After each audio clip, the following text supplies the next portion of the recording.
talk to Democratic Senator Michael Bennet, who says voters still need to bring the energy for this upcoming election. Senator Michael Bennet, always a pleasure to talk to you. Thanks for taking time. Thank you for having me. It's nice to see you. We have our first ever virtual Democratic National Convention underway. So, not the same as the Raise the Rafters affairs that you and I are used to attending.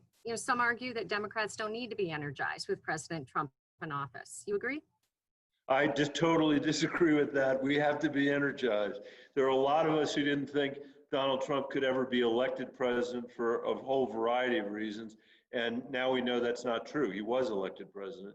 And I think it's very likely that we can win the presidency, very likely that we can win a majority in the Senate, but it will not happen if we are not energized, if we don't get every single person we know who's eligible to vote.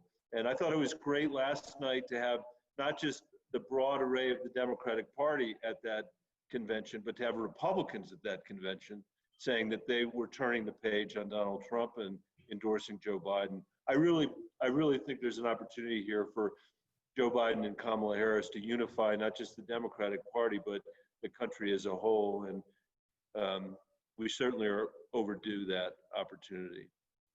You mentioned the Republicans. Trump won in 2016 in part by peeling off some blue-collar Democrats. I think you're hanging with some of those today. How does a BidenHarris ticket win them back? I think that first of all, Joe Biden has been a fighter for working people in the middle class for his entire career. People know him. They know that's what his North Star has been, and there's no question about that. Second, and Kamala Harris has also demonstrated she's been a fighter for people who need it most. So I think they've got a good record that they're running on and a set of policy positions that are going to speak to people. The other thing is Donald Trump now has a record. It's not just about his empty hot air promises and his lies. It's about his record of cutting taxes for the wealthiest people in America, his record of being the first president in American history to actually take health care away from millions of Americans. No president has ever done that. And his record mishandling the pandemic that's made it harder for us to reopen the economy, harder for kids to go back to school. And I think there are a lot of working people who are going to look at his record and say, he made a lot of promises that he didn't keep, and we're going to make a different choice this time. Conventions are largely focused on the presidential race, but we have one of, as you well know, one of the most important U.S. Senate races in the country. Control of the state Senate, too, hangs in the balance. How do you build excitement for those down ballot races, too? In my view, all of the races are important. It's not enough. Let's think about it nationally first. Not enough just to do win the White House.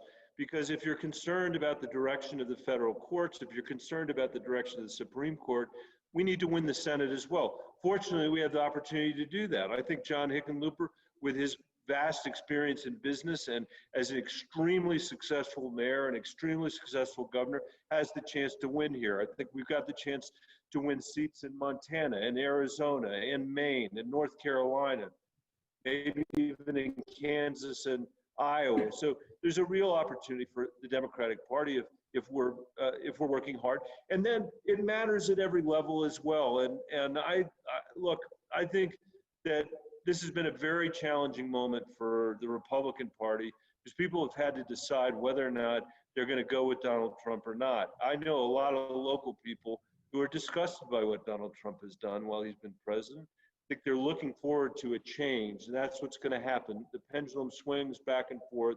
It swung one direction after Barack Obama. It's going to swing another direction after Donald Trump.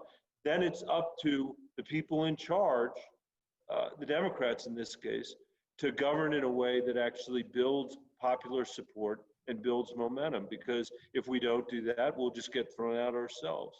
And I think the country needs much more than that. We need stability to create a country that the next generation will inherit and to reestablish America's place in the world. It has been shattered by this president, and it's going to take more than one election cycle to do that. Finally, the House is going back into session to pass a bill dealing with funding of the U.S. Postal Service and other issues surrounding its operations. Will the Senate come back and pass it? I hope so. I mean, obviously, Mitch McConnell sets the agenda and decides when we come back. I know there are a lot of Republicans in that body who are very frustrated with what the president has done on the post office and what other Republican senators have done. So I'm glad the House is doing what they're doing. The House should also provide oversight here and make sure that the Postal Service doesn't do anything that compromises our ability to cast our ballots. And so I think we need to do more than just have them say we're going to relent, which I know they did today. The Postal Service needs more funding to be able to do the work that we all need them to do. We're living in a pandemic, Shaun. I mean, mail-in ballots, we know this in Colorado. Notwithstanding everything Donald Trump has said, Republicans and Democrats in Colorado supported mail ballots. Republicans and Democrats love mail ballots. We would never go back to another way, and it makes total sense when we don't have a pandemic. It is essential when there is a pandemic.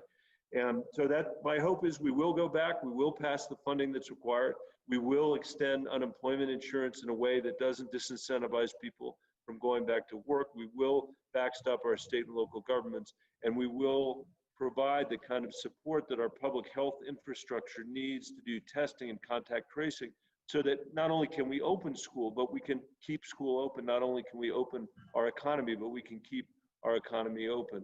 There's more work for us to do, and I hope we go back soon. All right. Well, it's great to see you, even if it is just by Zoom. It's great to see you too. Thanks for doing this. And I hope I'll see you in person soon. Thanks, Shaun.